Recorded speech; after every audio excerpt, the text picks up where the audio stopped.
Friends, इस वक्त UPPSC यानी उत्तर प्रदेश लोक सेवा आयोग से एक बड़ी अपडेट आ रही है। जैसे कि आप स्क्रीन पर देख रहे हैं कि ये जो नोटिस है, ये जो विज्ञप्ति है, दिनांक 9 जून 2022 यानी कि आज ही जारी की गई है। ये अपडेट क्या है जो कि यूपीपीएससी से आ रही है, आपके सामने अभी आपको बताते चलते हैं। प्रेस विज्ञप्ति संख्या 1/10C GIC 2022-23 दिनांक साक्ष्य 2022 के क्रम में प्रवक्ता पुरुष महिला राजकीय इंटर कॉलेज मुख्य परीक्षा 2022 में केवल लिखित मुख्य परीक्षा के आधार पर सफल घोषित अभ्यर्थियों के अभिलेख सत्यापन निम्न कार्यक्रम अनुसार संपन्न होने हैं। तो फ्रेंड्स, यूपीपीएससी GIC लेक्चरार में सेलेक्ट होने वाले सभी उम्मीदवारों के लिए, सभी अभ्यर्थियों के लिए बड़ी खुशखबरी उत्तर प्रदेश लोक सेवा आयोग की जानिब से आ गई है। उनका जो डॉक्यूमेंट्स वेरिफिकेशन है, जो उनका अभिलेख सत्यापन है, उसका जो कार्यक्रम है, उसका शेड्यूल जारी कर दिया गया है।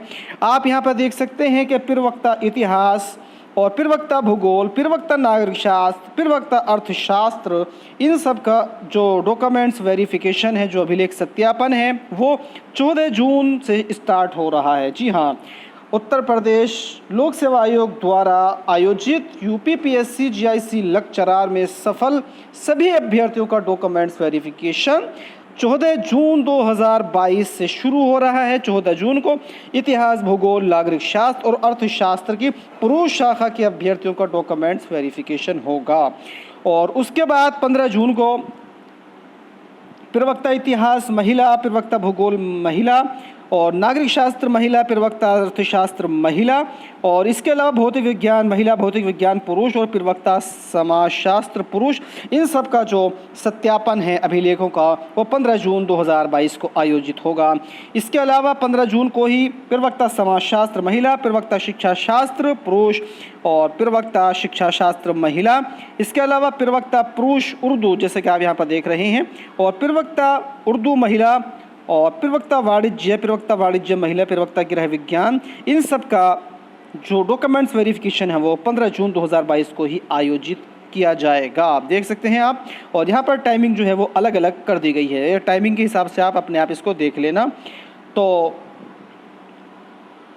आपको बताते चले एक बार फिर से, यूपीपीएससी द्वारा GIC लेक्चरार के जो डॉक्यूमेंट्स वेरिफिकेशन है वो आप यहाँ पर देख सकते हैं। इतिहास, भूगोल, नागरिक शास्त्र, अर्थशास्त्र, भौतिक विज्ञान और समाजशास्त्र दोनों यहाँ पर, और प्रवक्ता शिक्षा शास्त्र और प्रवक्ता उर्दू, प्रवक्ता वाणिज्य और प्रवक्ता गृह विज्ञान, इन सब का डॉक्यूमेंट्स वेरिफिकेशन की तिथि उत्तर प्रदेश लोक सेवा आयोग द्वारा आज जो है वो जारी कर दी गई है। आप अपना अपना शेड्यूल यहाँ से देख सकते हैं। नंबर 2 ये कह रहे हैं कि अभ्यर्थीगण आयोग की वेबसाइट, इससे जाकर के इसके पेज पर click here for download documents verification from set for lecturer male female government inter college main examination 2020 पर क्लिक करके रजिस्ट्रेशन नंबर एंड अपनी बेसिक डिटेल्स, जन्म तिथि, लिंग, निवास, श्रेणी इत्यादि सबमिट करके पूर्व में भरे गए ऑनलाइन फॉर्मेट्स, आवेदन पत्र, प्रमाणीकरण पत्र, देशना फिर पत्र व अंक तालिका विवरण को मुद्रित करके उसके साथ समस्त शैक्षिक अभिलेखों, प्रमाण पत्रों की स्वप्रमाणित प्रतियों का 2 सेट तैयार कर उस फॉर्म सेट के प्रत्येक पृष्ठ पर निर्धारित स्थान पर हस्ताक्षर कर एवं राजपत्रित अधिकारी द्वारा प्रमाणित 2 फोटो तथा 2 अप्रमाणित फोटो अर्थात कुल 4 फोटो सहित नियत तिथि को प्रथम सत्र में पूर्वाह्न 9 बजे तथा द्वितीय सत्र में अपराह्न 1 बजे आयोग परिसर प्रयागराज में स्थित सरस्वती भवन पहुंचना सुनिश्चित करें। अभिलेख सत्यापन के समय शैक्षिक अर्हताओं से संबंधित समस्त अंक तालिकाओं, उपाधि एवं प्रमाण पत्रों की मूल प्रतियां भी अपने साथ अवश्य लाएं। इसके अतिरिक्त अभ्यर्थियों को सत्यापन के समय निम्नलिखित मूल प्रमाण पत्र भी प्रस्तुत करना अनिवार्य है। तो फ्रेंड्स, जो भी अभिलेख आपने फॉर्म को भरते समय सबमिट किए थे, वही सब आपको फोटोकॉपी के साथ ओरिजिनल भी लेकर के जाने हैं।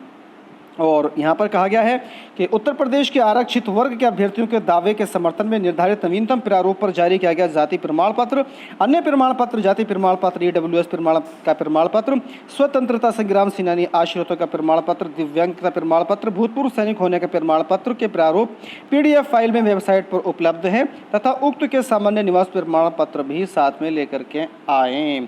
केंद्र अथवा राज्य सरकार में कार्यरत कर्मचारी अभ्यर्थी को सेवायोजक सक्षम अधिकारी द्वारा जारी अनापत्ति प्रमाण पत्र मूल रूप में, जी हाँ, अगर आप पहले से किसी सरकारी सेवा में हैं तब आपको एनओसी लेकर के जाना अनिवार्य है, नहीं तो आपसे अंडरटेकिंग भरवाया जाएगा।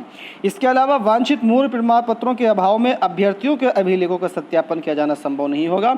ओरिजिनल आपको लेकर के जाना बिल्कुल मस्ट है और अभ्यर्थीगण उपरोक्त निर्धारित तिथि एवं समय पर अभिलेख सत्यापन हेतु उपस्थित हों। तो फ्रेंड्स, आप सबको अभी से ही अपने सभी प्रमाण पत्रों की वेरिफिकेशन के लिए तैयारी शुरू कर देनी चाहिए, जिससे आपको अभिलेख सत्यापन की तिथि में कोई परेशानी ना हो। अगर आपको किसी समय कोई परेशानी आती है किसी भी तरह की, कौन कौन से डॉक्यूमेंट्स चाहिए, कहीं भी अगर आपको परेशानी आती है तब आपको हमें कॉल लगा सकते हैं, हमें व्हाट्सअप करके पूछ सकते हैं। आपकी पूरी सहायता हमारे द्वारा की जाएगी।